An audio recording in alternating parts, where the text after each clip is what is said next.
How many hours have you wasted rebuilding the same bar charts and heat maps from scratch, struggling with inconsistent styling across projects?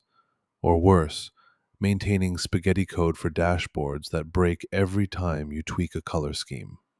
This skill gives you modular visualization components with Plotly, Matplotlib, and Seaborn, complete with responsive layouts for dynamic dashboards, integration with Dash and Streamlit frameworks, version controlled style guides, and reusable templates for reports.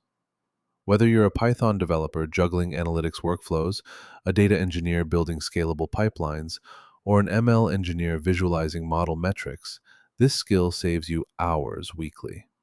Spoiler, your future self will thank you when your codebase doesn't look like a toddler's finger painting. Here's what's inside the Building Data Visualization Library skill. Master hands-on Python exercises using real datasets like NYC taxi trips and Spotify streaming logs.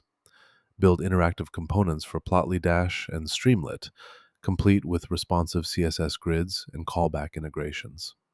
Learn version control strategies to lock in styling standards across teams. Get production-ready code templates for animated charts, multi-tab dashboards, and PDF-ready static exports.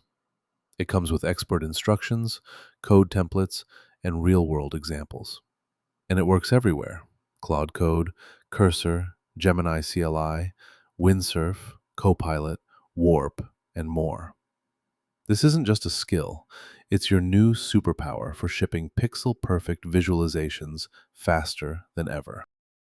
Installing the Building Data Visualization Library skill takes one command: npx quanta-skills add building-data-visualization library. That's it. You'll download the complete skill with expert-level guidance on Plotly extensions, Matplotlib style sheets, and Seaborn theming, plus code templates for interactive legends, tooltip-enhanced charts, and automated report generators. Your next Claude Code session picks it up automatically. Your AI assistant now knows how to debug your color scales, optimize your chart performance, and enforce dry principles across your Viz stack. No PhD in Matplotlib documentation required. Just run the command and let your tools do the heavy lifting.